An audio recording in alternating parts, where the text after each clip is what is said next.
All right. Welcome, guys, again to Stand Up, Stand Out America with yours truly, La Conservadora Tejana, Bianca Gracia. Joining me tonight is Joe Collins III, my dear friend, my buddy. I've known you for a pretty, I would say, a pretty long time now. You're not just somebody I met a year ago. I've actually known you Absolutely. for a good couple, more than a couple of years. Just I'm just so ecstatic and happy that you are joining me tonight, or yeah, tonight, on Stand Up Stand Out America. I wanted to catch up with you. You are one of our endorsed candidates over at Latinos for America First and the PAC, which is not really completely this specific podcast, but I want to make sure that people know that is that our Latinos for America First PAC did endorse you because we love you. We believe in you. We've always supported you. We did so in the last cycle as well. And so, Joe, tell us what is going on now. Where are you at? What's happening? I hear you're in a different district. Tell our audience just let's catch up with you. Yeah, we're still in Los Angeles County. After redistricting, we ended up right next door. The way that happened was last election cycle, my campaign, we registered like 50,000 Republicans in what they would consider a Democrat stronghold. And we took our district from a D54 to a D23. Now, after they redistricted the majority of the Republican cities and the Republicans in the cities that we won, we all ended up next door in a new district. So we're in California's 36th congressional district. It's more affluent. I think it's more positive. We don't have the loud rah rah, back and forth stuff like we had with Maxine Waters. We can actually have conversations with people about things that matter when it comes to inflation, when it comes to taxes, businesses, when it comes to homelessness, crime, the smash and grabs out here, and actually focusing on what can improve the quality of life for people in the 36th congressional district as well as America when I get to Congress. Amen. That's why we believe in you. Lots of things that you just kind of stated right now that got my brain going. I mean, I want to talk to you about a lot of different things, but this specifically, I literally just flew back from Milwaukee, Wisconsin, and there's a faith leader out there, and I don't know if you know, but I'm working for the America Project. I've been working for them this year. I'm over 9 states, and they said, Bianca, we want you to do what you kind of did in Texas and take it to 9, these other states that really need help.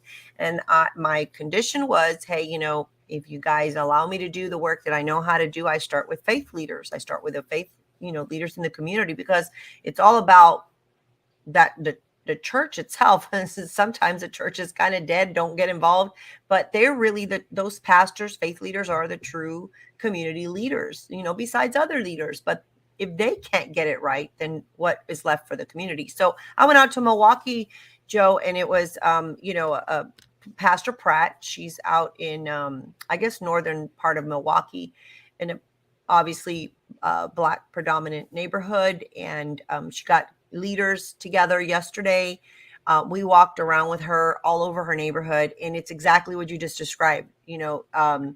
Abandoned buildings, homelessness, crackheads, drug addicts, kids that are homeless. They pretty much were saying, hey, those kids are probably homeless, which is why they were like standing, because it's really cold. So they were like standing behind a building, I guess, so that they could maybe not, feel the cold as much, the wind, blowing. And so they were just kind of just standing there, like they don't have any place to go.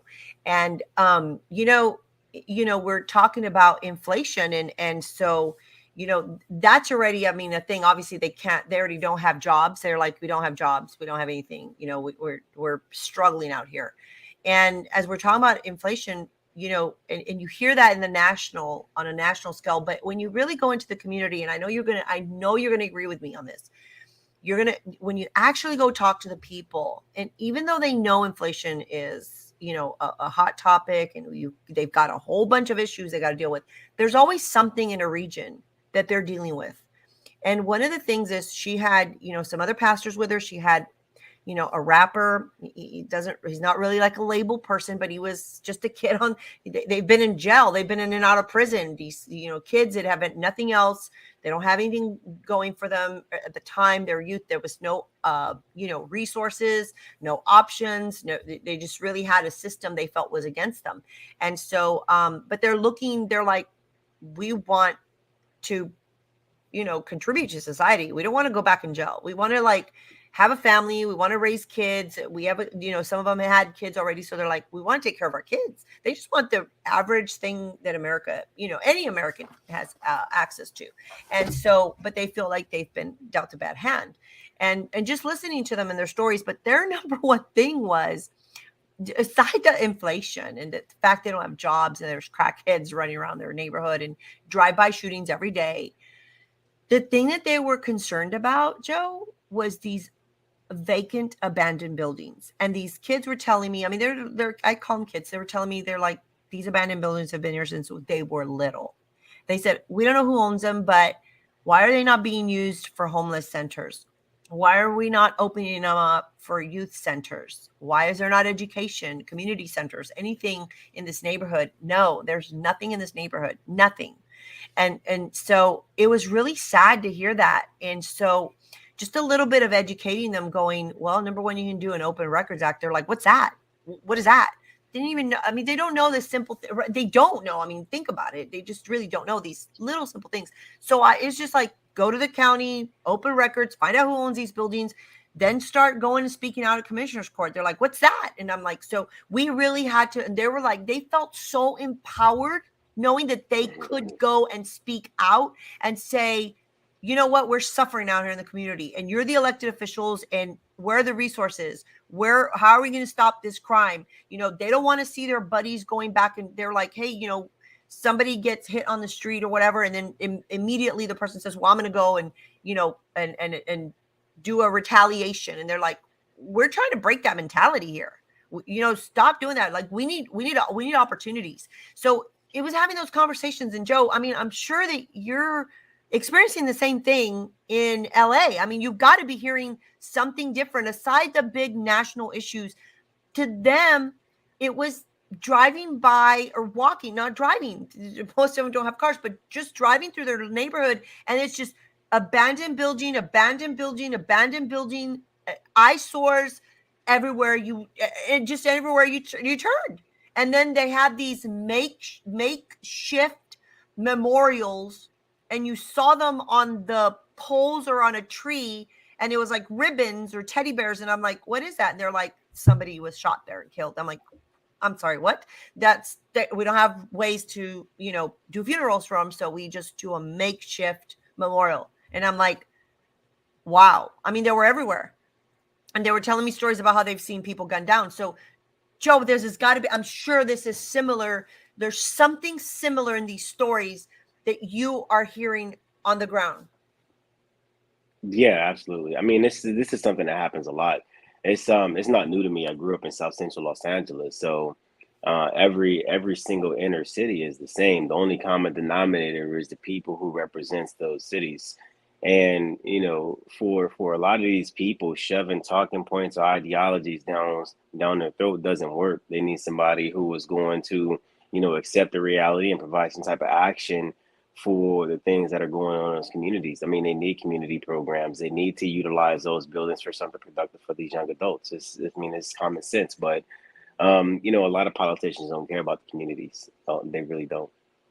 No, Joe. And just that little thing, this guy's name was Kim. Oh my goodness. I don't want to butcher Kim. I got him on Instagram now, but he told me he didn't know who Candace Owens was. Okay, he didn't, just to know. I was like, because we got into the whole conversation of Black Lives Matter, and Candace Owens just came out with her little documentary on Black Lives Matter. And he was like, wait, what? Like, he's like, are you? And I was like, listen, they raised $80 million according to their financials. And you're coming back to the Black community saying what? And so he took us to a restaurant, or a small little neighborhood restaurant. And then he was showing us around. He said, we have a lot of historical buildings here in Milwaukee. This kid knew. He knew his area. He's like, we got a lot of historical buildings. but they're abandoned. He says, and he says, he did tell me, he says, we noticed, he says, me and my buddies noticed that there's all these buses coming in when George Floyd happened, and these people came and they had signs and they were like, they literally destroyed our city. And then they got back in their bus and they left, and we don't even know who those people were. And I'm like, well, that should have been already a red flag. He says, but we didn't think anything of it at the time. We just thought, oh, well, they're coming to help us or something. But they didn't come help us. They came and destroyed our city. They burned down buildings. And I'm going, exactly. But did you see the money that they raised? Did they come back and fix your buildings? And they were like, no, because we're still living in this conditions. And so, Joe, is really sad. People are hurting out there. They really are. And so I left with giving them 3 little things, simple things. I said, they might be a little bit hard for you, but listen, you've got these pastors here that are willing to coach you along the way.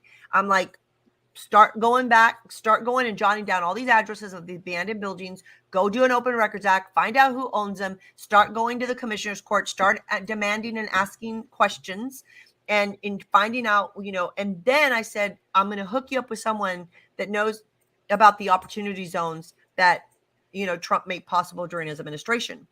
And I said, you guys need to start looking into these things. And I mean, Joe, they have dreams. These guys in and out of prison, doesn't matter. They have dreams. They were like, yeah, I went to college, but I dropped out. I wish I should have stayed in, or I was studying this, or I want to do that. Or they just want a job. They do want to provide. They weren't drug addicts themselves, but they just, a part of the system, right? They've been part of the system, but they don't want to do that anymore, Joe. They really want just solutions. They're just tired of looking around their neighborhood and seeing nothing but problems. They really, really want solutions. They have dreams, for crying out loud. I'm like, Joe, how are we going to fix this problem? Because we're not going to fix it by total party affiliation, and we're not going to fix it with these elected officials that have been in office for 20, 30 years. And it's like you said, the common denominator, we know what the common denominator is. So it's connecting the dots for these people. So Joe, what kind of message are you taking out now that you're on the campaign trail? You've grown up in this environment. I grew up in the barrio. I grew up in this environment myself, but I got out. Not everybody makes it out. So what are we going to do different, Joe? What is it that you're going to do different? I'm sure you've thought of solutions. What is it that you're going to do to help people out? Well, my message that we have is it's time to clean this shit up. That's the message that I take into the community. Yeah. And people love it because whatever your idea of crap is, it needs to get cleaned up. And I'm pretty sure if one person thinks it, everybody else thinks it. But we have a solution-based campaign. I put my education initiative out that talks about rebuilding our schools, putting more money and more investments into special education programs, putting more money into STEM programs, putting more money into after-school programs, putting more money into getting great teachers and increasing teacher salaries, so we can ensure that our students are being trained by the best, and they're not just going to school and getting passed on. We want our young people to be actively involved, actively engaged in their future, and it starts with education. We have our plan to rebuild the relationship between the law enforcement and communities. It's broken. I talk about it a lot of times. Everybody's pro accountability, and those things are important. I mean, law enforcement in a good neighborhood is different from the law enforcement in the inner city neighborhood. And, those relationships are either broken or strained, and we got to improve that, so we can get people taken care of. We have our plan to bring more jobs, use tax incentives to bring jobs back to our communities. We are working with Wall Street investors to bring more money to our small businesses. I mean, everything that we do here now is solution based, and it's not even predicated on me winning office. It's a plan that we put together with community leaders, a plan that we put together with investors to improve our communities because we see a problem and we want to fix it. Right. That's common sense, Joe. You would think that's common sense. That sounds like no campaign slogans. It's just really solutions. And I think that's what people are hungry for. They really just want solutions. They've been living with a problem for so many years. And I think that's what people are looking for now is the common sense solutions. And it sounds like those are just, you think that they sound like nothing, but those are just, think about it, in the area that you're trying to represent, that goes a long way. That's what people care about. They just want a better quality of life. They don't care about all this other crap. They just care about, hey, do I have a paycheck? Do I have a place to live? Are my children educated? Are they getting a good education? And, can I pay my bills? It's simple things that they care about. And I think that's what's missing from all these career politicians. I think they've, for so many years, we the people let them get away with just creating more bureaucracy and more red tape. And you know what? Not educating these people and letting them know the resources that exist out there, that's what keeps them down even more. They don't know that they could. I mean, simple thing, open records. Well, because they were wondering, they're like, we don't know who owns these buildings, but they've been here forever, broken down. And I'm like, open records. I mean, just a simple thing like that, empowering them to go back and take action to take their community back. But it was like connecting the dots. I was like, okay, so we talked to several business owners, and one, a really older gentleman had been there having his little tire shop or little, mechanic shop in this neighborhood. Right. And he's like, I've been here 20 years. And he said the government or the city, is trying to shut him down because his building doesn't meet standard. I'm like, can you look around the freaking neighborhood?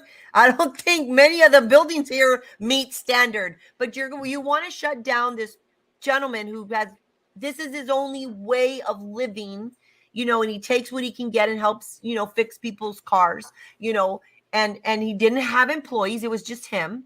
This is his little job.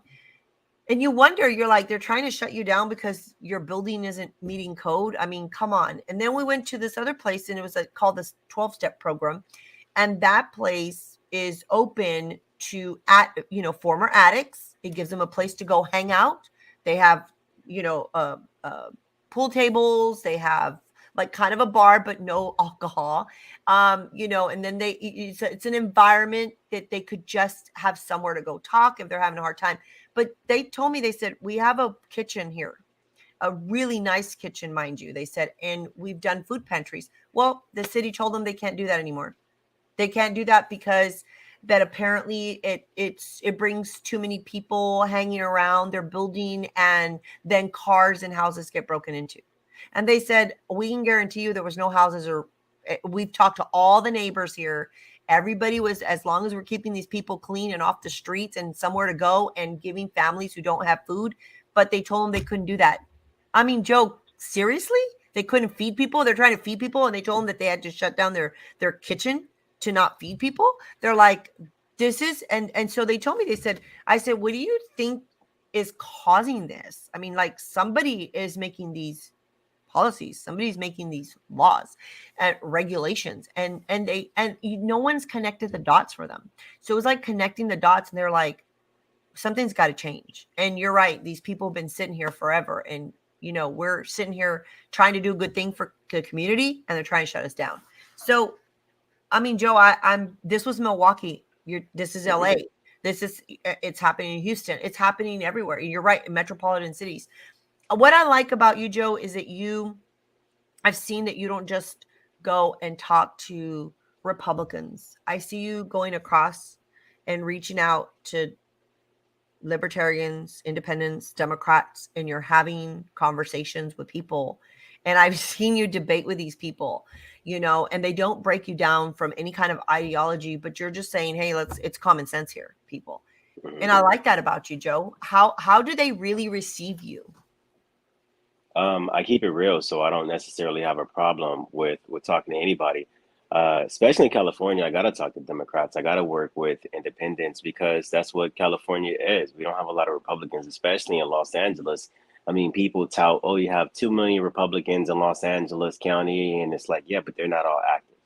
People want to go to rallies and they want to do all the fun stuff and be pissed off about whatever. But when it comes to doing the real work, there is nobody on the ground doing real work. So I do what I have to do. I just make sure I'm honest. I make sure I listen. I make sure I accept people's point of views. I make sure that I'm caring and I'm sympathetic or empathetic towards their situation, and then we move forward amicably. I don't think that during that transition between Donald Trump and Joe Biden, everybody was mad about everything you could think of, Mhm. including the election. And now everybody's over the hump of being upset, and now Mhm. everybody is either sad or concerned about the things that are going on because Donald Trump really did wake everybody up to the BS that our politicians were doing. And now there's not a lot of people that are accepting. It doesn't matter if you're a Democrat, doesn't matter if you're a Republican. That elected official that we've been looking to create some type of avenue for us to succeed Mhm. is being put on the spot. And now people are looking at these things. They want new legislators. They want new people in office.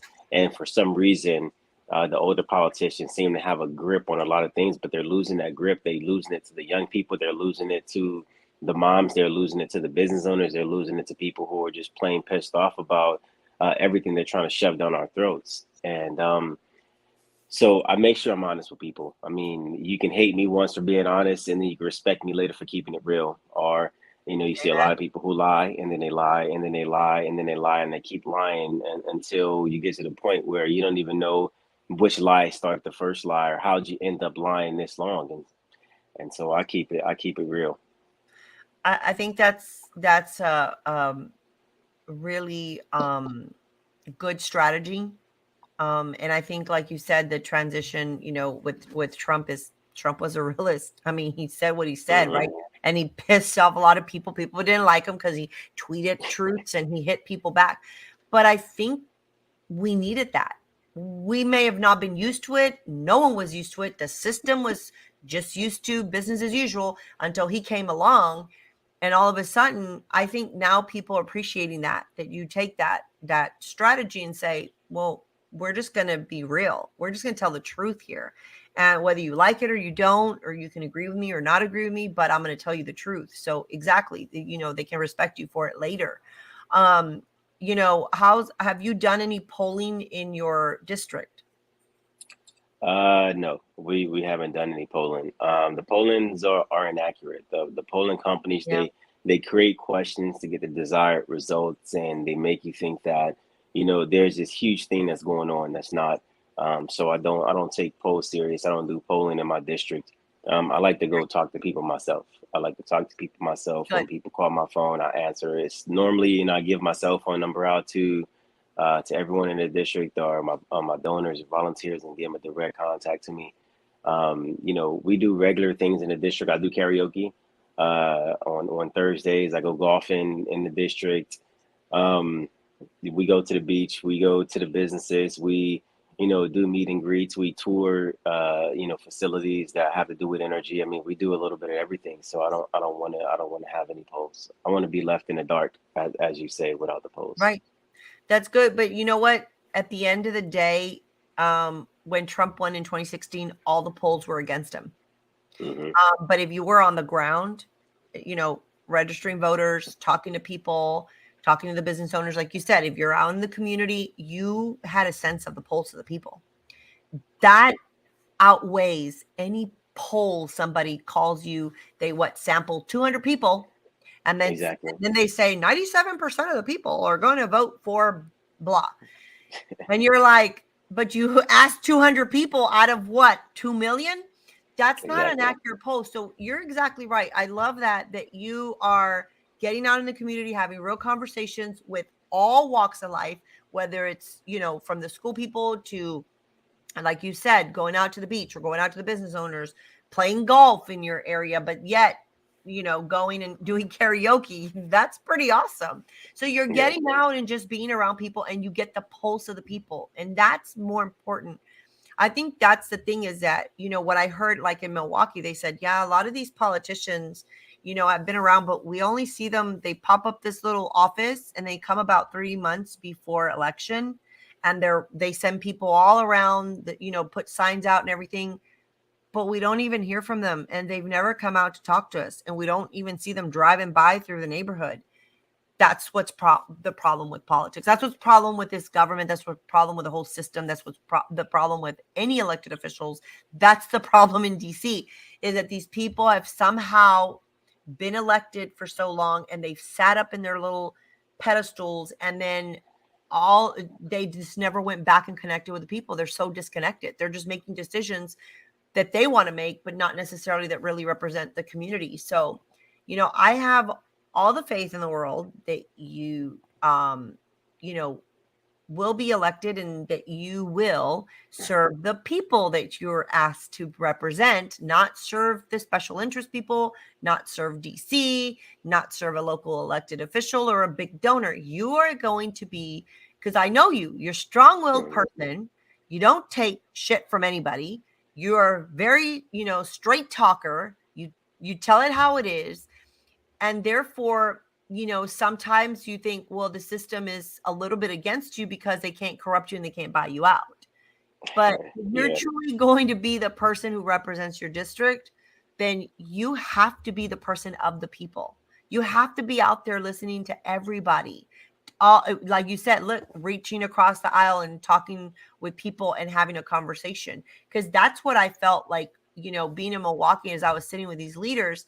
The young kid said, we had, I had white people, we had black people, we had Hispanics at the table. We were all having a conversation, great conversation, mind you. None of us were arguing, but there was no argument. We were just like literally having a great conversation.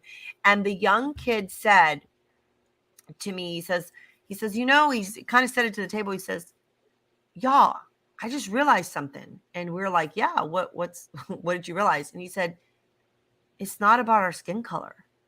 He said, it's deeper. The problems are deeper than our skin color. They've been using our skin color to divide us. He's like, because we're all sitting here having a meal and we're like laughing and talking and having just real conversations about stuff. And there's no one's looked at each other's skin color and said, I'm better than you, or you're better than me, or kiss my feet or not kiss my feet. There was nothing to do with skin color. It had to do with all people's struggles, who's doing what, sharing stories with each other. It was just real. It was a real awakening for them that I think they felt like, wow, you people aren't against us. You're with us.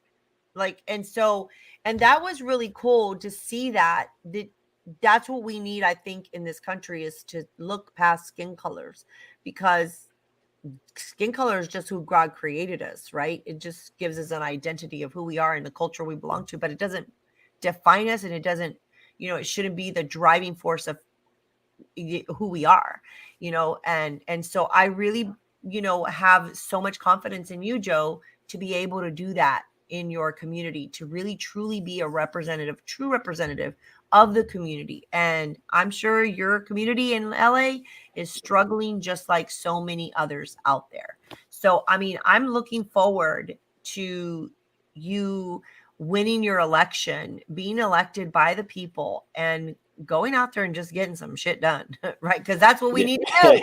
I mean, you just said it. I mean, that's what has to be done. I mean, you just have to go get it done. And so I applaud you for that. I've just seen you, grow a lot. You got into the whole scene, right? And you were like Joe Collins and, Mr. Superman out there. And you're like, I just loved it because you branded yourself.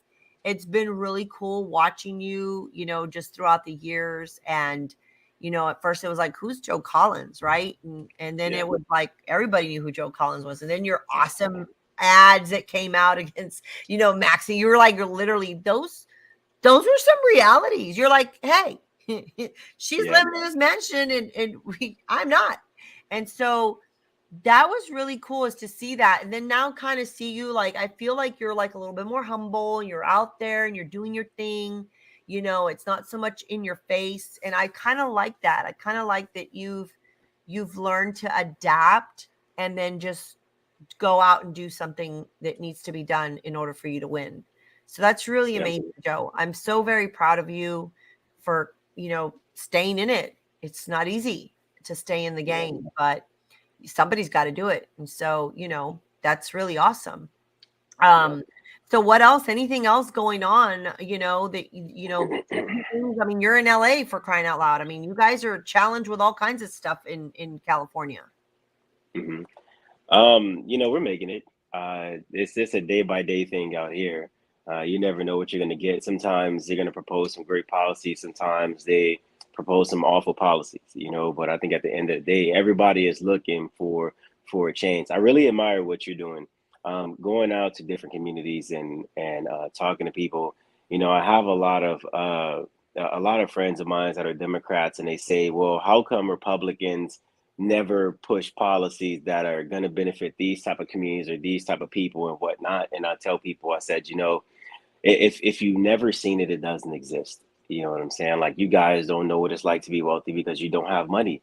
They don't know what it's like to live in these type of communities because they don't come to these type of communities.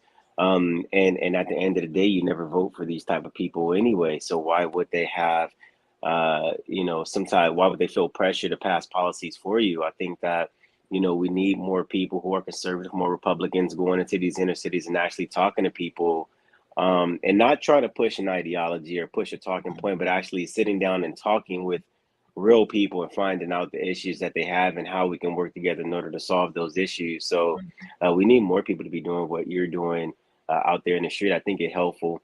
I think it's very helpful when it comes to shaping an idea of how we can, you know, move forward, gain people trust, so we can get those votes, so we can get good people in office to make things happen for these people. Right. And just for me, it's about empowering them with knowledge and education and saying, you gotta, there's ways for you to find information, and, and I'll connect you and throw, send videos your way or whatever, and follow people, follow these people so that you can see what they're saying. Because I think it's a lot of the lack of education, lack of knowledge, that they don't know that there is options for them or opportunity out there, because they don't know where to go look for it. They've never been taught. So it is important for me. And I wasn't out there because I was telling them, they were like, I was like, I'm not running for office. Like, I'm not out here running for office. I don't need your vote.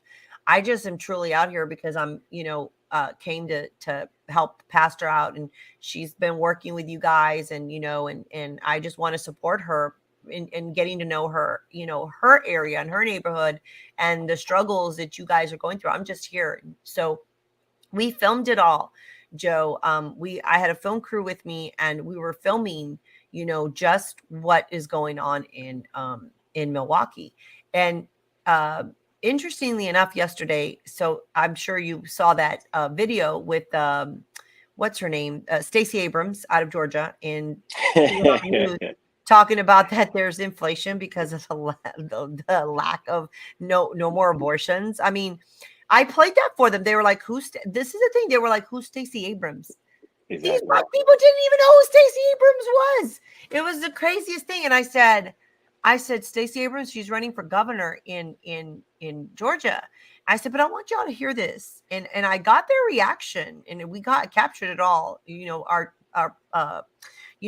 social media team, or our people who do all that production, is cutting up the videos, and they're super excited because they want people to see their story. They want people to know what they're going through in Milwaukee. They're like, will you help us get our message out? And I'm like, I will do the best I can. Right. I mean, I have a little bit of platform. I don't have a big, huge platform, but they want their story to be told. And I asked them for their reaction. I said, I want you to hear what she's saying about inflation, high gas prices, high food, and what she's saying. And they literally, they were like, what? First of all, we don't know who she is, and she don't speak for us. And, they just went off. They were like, and the kid who's a rapper said, man, you just gave me a whole bunch of material. Cause like, he says he writes music and raps to it based on what he's experiencing in life, what's going on at the moment. And it that's what inspires him to put it out in words where he can communicate with people. Right. And so he said, you've inspired me. He goes, and I'm really pissed off. He goes, I can't believe this black woman's telling us to kill our babies so that we have, and that they've been doing that to our communities. They've been like, they're like, what do you think, that we don't want to have a family? That we don't care about our kids? And, they were offended by that. And then you think that they're saying, hey, you're not having enough abortions, and that's why the gas prices are up and the, food is up. And they were like, what kind of freaking nonsense is that? I mean, they used other words and I can't say on here, but Joe, they were really mad. They were really mad. They were offended, not like I'm offended as in I'm, need a safe space. They were literally offended. Like, this woman sitting there talking about this shit, that doesn't even matter. Right now, what we need jobs. We need opportunities. Mm-hmm. We need to clean up our community. We need, assistance out here. They want to have a good relationship with the police, because they feel that exactly they have the same problem in Milwaukee. They said they feel like there has become this culture of the police is against them. And then what they've done is they feel like their Black community has been told cops are bad, and when they come after you, they're bad, instead of saying, hey, wait a minute. Well, the cop isn't really bad. The cop had to come out here because I did something bad myself. So they're like recognizing and taking self-responsibility that they went and shot up something, stole something, broke into somebody's carjacked somebody. They're like saying, no, the cop came out because I did this, not because the cop don't like me. And so that was, it was a really, like I said, it was really good. And so I enjoy going and talking to people, Joe. I mean, I really do. I'm a people person, and I always go and evaluate, and I'm like, how can I help these people? Because I can't do a lot, but I can do something. And if it's, like I said, giving them just simple steps of how, educating them and how to try to already start breaking ground, and then connecting them with people that maybe can help them. And then just having that conversation. Like, it was just truly, like, it hurt me, Joe, to see that they're hurting, and yeah, okay, so they got out of prison, but they're hurting too. They're a human being, for crying out loud. They, okay, so they did something wrong, but at least they acknowledge what they did. It's not like they're sitting there blaming, some criminals do just blame the whole system. These kids were literally saying, no, I mean, I did that. I was stupid. I wasn't thinking. And this guy's like really trying to tell the others, like, quit thinking like that. Quit doing this crap, quit running in the same circle, and so it was, I just applauded him, because I said it takes a lot to be out there in the community, walking the streets and stuff, and really caring about people in his community. And he doesn't like to see, he's like, I feel like we're just, drugs are very readily available for us.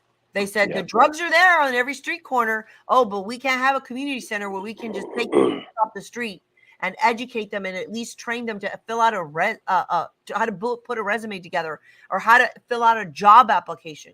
These kids don't even know how to fill out a job application, Joe. Yeah.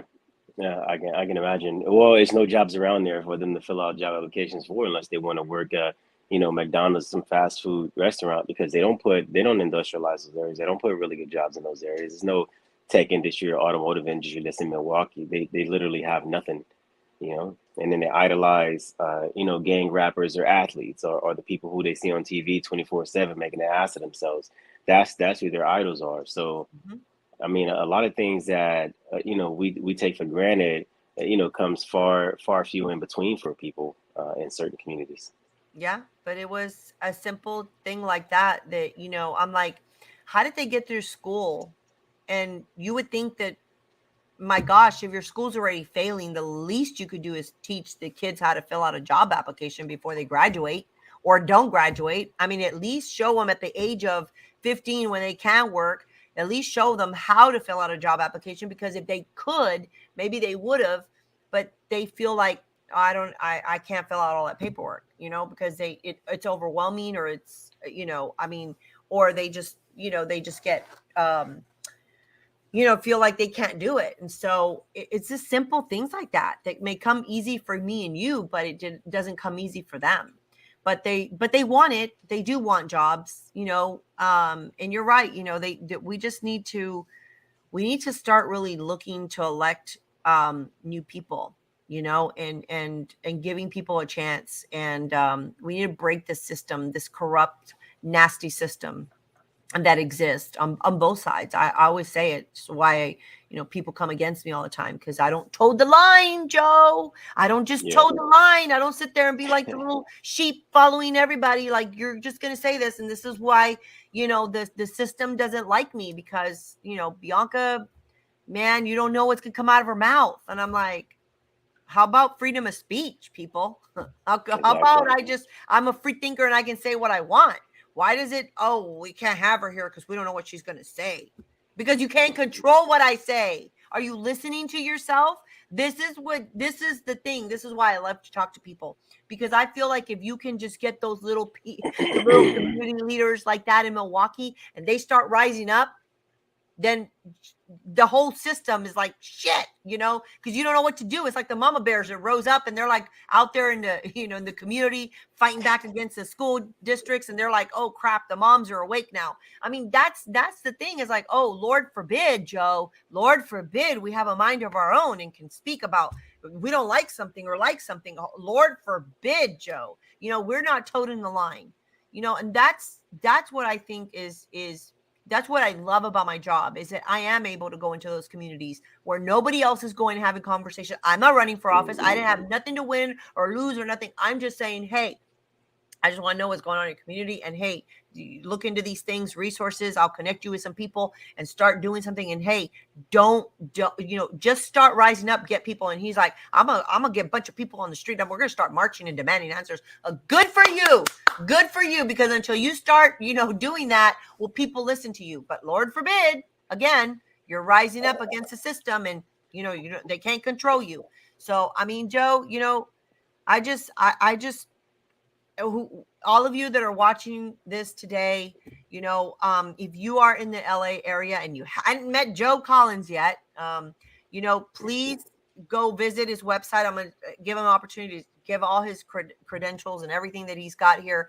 Where to go find him, send over some money if you can, or if not, if you can be boots on the ground, I'm sure you need volunteers. You always need volunteers. Yes, always need volunteers.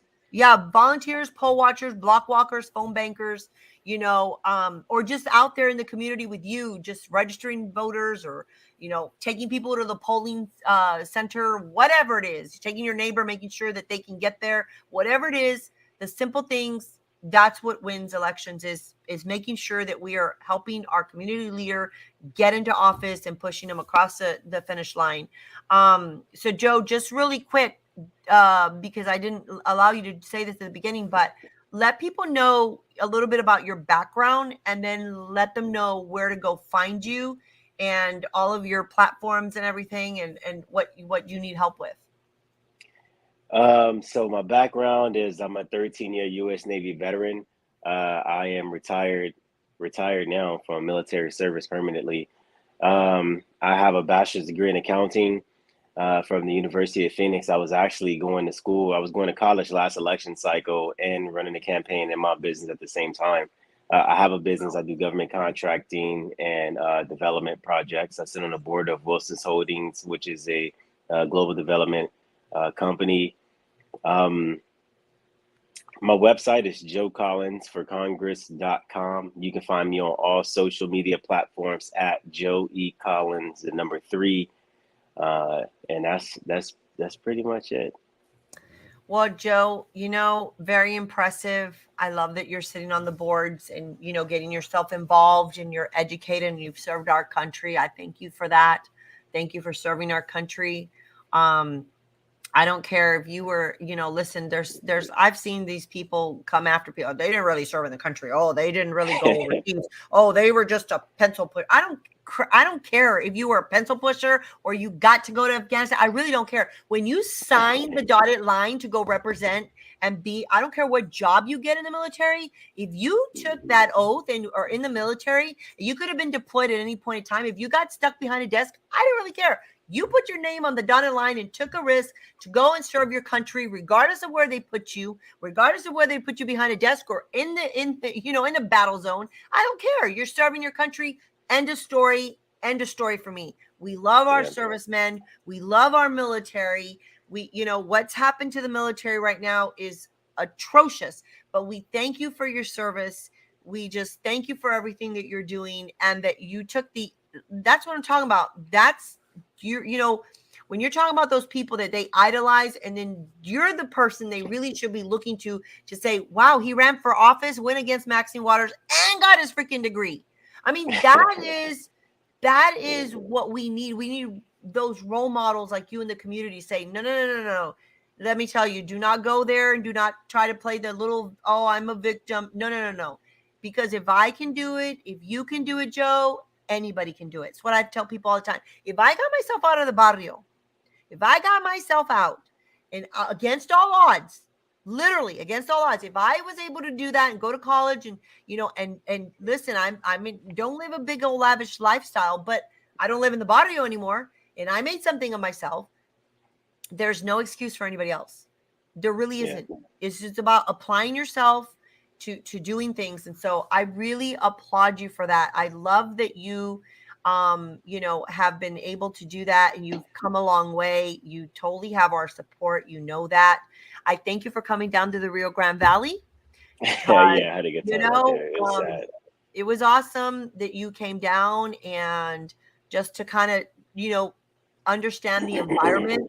I know it's similar for you because you're in LA, and so you're in a state that obviously has a lot of illegal immigration, but really coming to Texas and seeing the different perspective from the Rio Grande Valley is a little different, right? And so we thank you for taking the time to come out and actually listening to what's going on locally in Texas. Because our dear friend Myra, as she says, we interviewed J.R. Majeski, and we told him, we said, look, when you get into Congress, you're not just representing just your own little area, right? Your district. When you go and vote on a bill, it's going to affect all of us, Joe. All of us. If you vote to murder babies or not murder babies, it's not, okay, well, I'm just voting on a bill that's going to affect just my little constituents in my area. You're actually voting on a bill that will, affect everyone in the United States. So that's why I think it's important when people like you that are looking, and I know you've traveled, you just didn't travel to RGV, you've traveled to other places to listen to people, to get the pulse of the people. Because as you get into Congress, Joe, you're going to represent everyone. So you need to know what the East Coast says, what the West Coast says, what's going on in the middle, because you can't just throw a blanket over people and say, okay, well, I know what everybody wants. And so I love that you took the time to come out to Texas, and not once, not twice, but you've been to Texas several times, and you've taken. Yeah, we've done a lot in Texas. Yeah, we've done a lot. We did a get out the vote training with Hidalgo County Republican Party. I thought that was pretty amazing. Awesome. But yeah, I've been across. I've done training in Dallas, Texas. I've done training in down there in the Rio Grande Valley. We did training in Atlanta, Georgia, in the Bronx, Brooklyn, New York. We did training in Miami-Dade County, Los Angeles, Arizona. We've done things literally everywhere. I love that. That's amazing.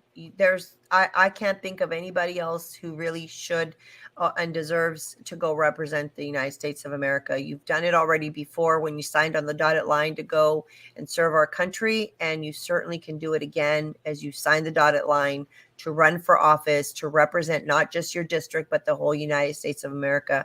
I look forward to seeing you in Congress, Joe. We wish you all the best. And I'm going to tell you, listen, when I come knocking on your door, they better not give me this whole thing like, he's busy, sorry, can't.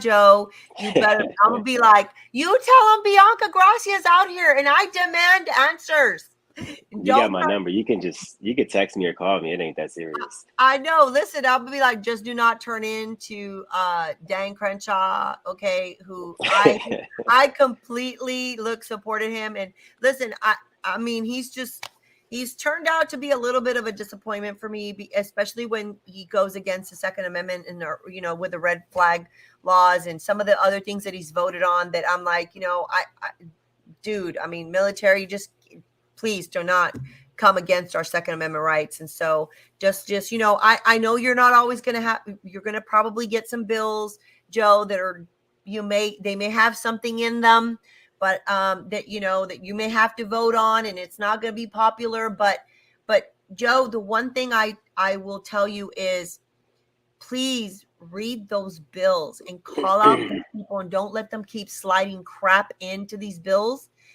and make it sound like you're voting for something, but it has a whole bunch of other shit in it. Okay. Just make sure Yeah.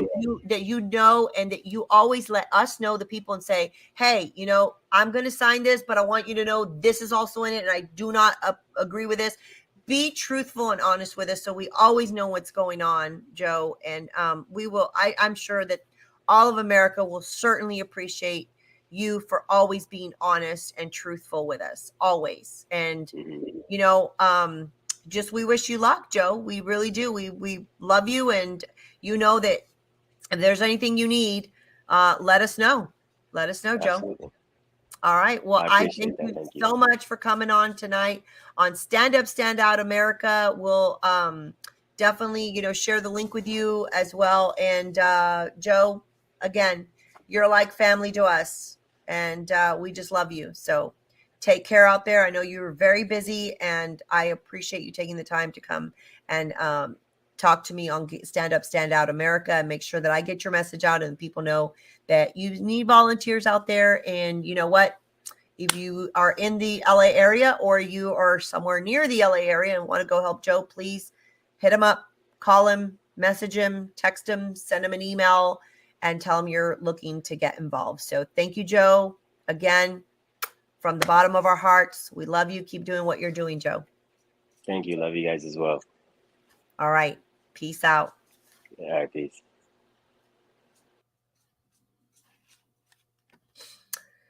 Well, you guys, it's been an honor interviewing, Joe today. I really admire him a lot. And so I just thank y'all for always tuning in on Friday night and listening to who we are, interviewing and what we're doing. And, just making sure that you guys know where we are and who we're supporting and who needs help out there. Never assume that they've got it. Never assume that they don't got it. Always call, get yourself involved. We got I think in some states are already early voting. But we've got November 8th is right around the corner, guys. We don't have much time. We really need to do the right thing. We need to get this country back on track. But anyhow, with something else in the news, I want to share this with you guys. Let me see if I can pull it up here. So the day before yesterday, I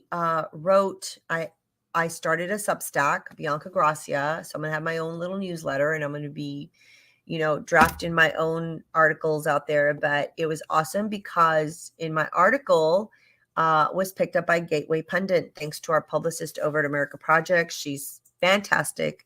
And so today I was interviewed on Real America's Voice and also on Newsmax because of the article. And so the reason I wrote this article, guys, is because of the fact that Donald Trump is coming to Texas, South Texas, they said. And then when I found out that he was coming to Robstown, Texas, of all places, I just about freaked out. So many people don't know this, but Robstown, Texas is where I was born and raised. And so when I heard that Trump was coming to Robstown, Texas, you can just imagine. I was like, oh my gosh, no president has ever visited Robstown, Texas, ever. And so with that said, I really wanted to make sure that I wrote something and that people, were able to read it.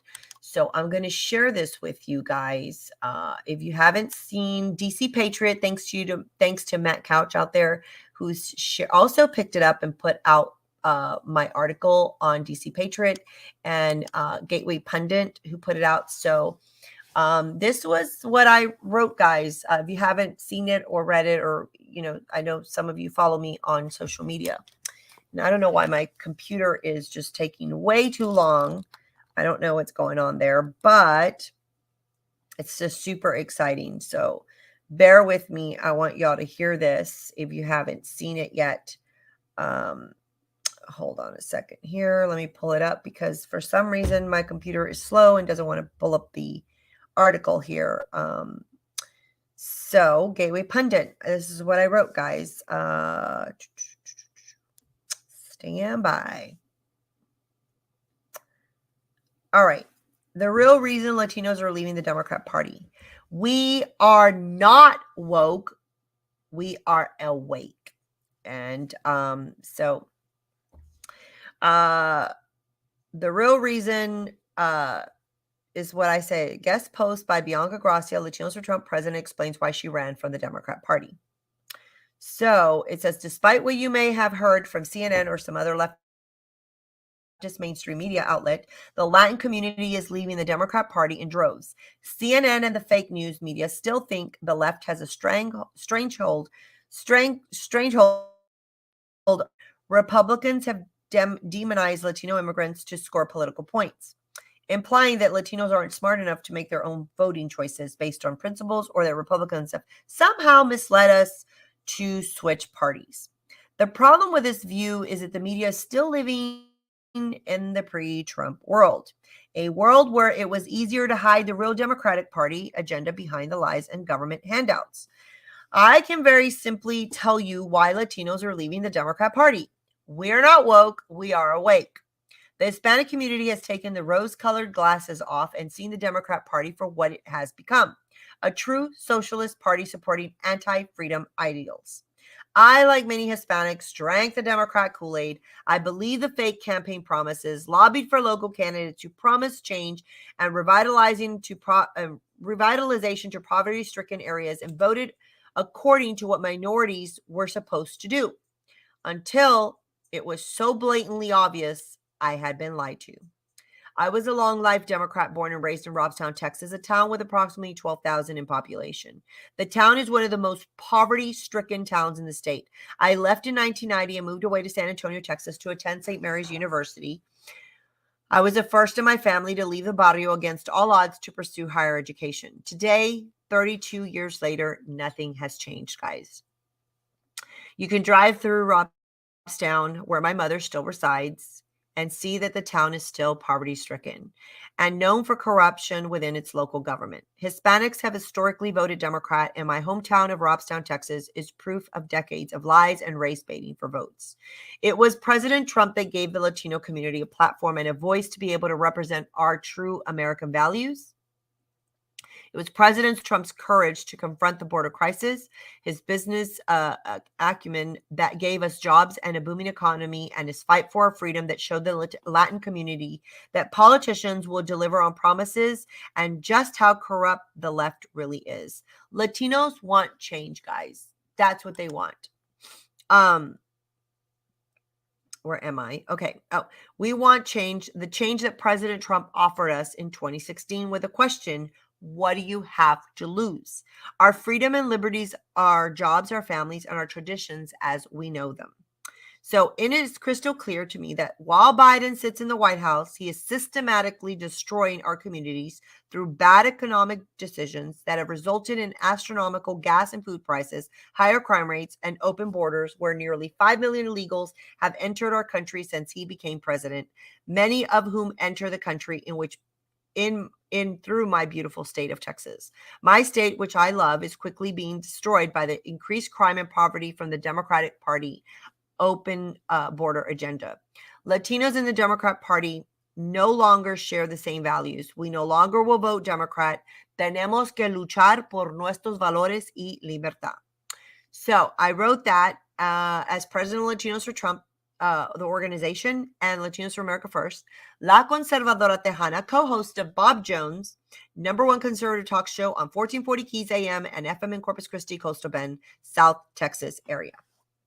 So they also, on the Gateway Pundit, if you scroll down, and you can pull that up if you're following me on Getter or any other media platform, you can pretty much pull up the article. And if you scroll down the article, at the bottom, all the way at the bottom, is the TikTok that went viral. The TikTok video I did, 30-second video that went viral on what's it called, on TikTok. Actually, it had like 437 views. But here's where it gets interesting. So let me see if I can get this to play for you guys. Let me see here. Oh, looks like I've gotten frozen on my computer. Don't know what's going on here. Let me see. So I read you my article, and then it was really cool this morning. I don't know. It may be a very bad connection or something. I don't know what's going on here, but something. I'm frozen. I don't know if you guys can still hear me. Because there may be something going on with this. Let me see here. Something isn't right. I'm still frozen. Looks like I'm sure it's Big Brother trying to stop me from saying anything, as usual. All right, guys, go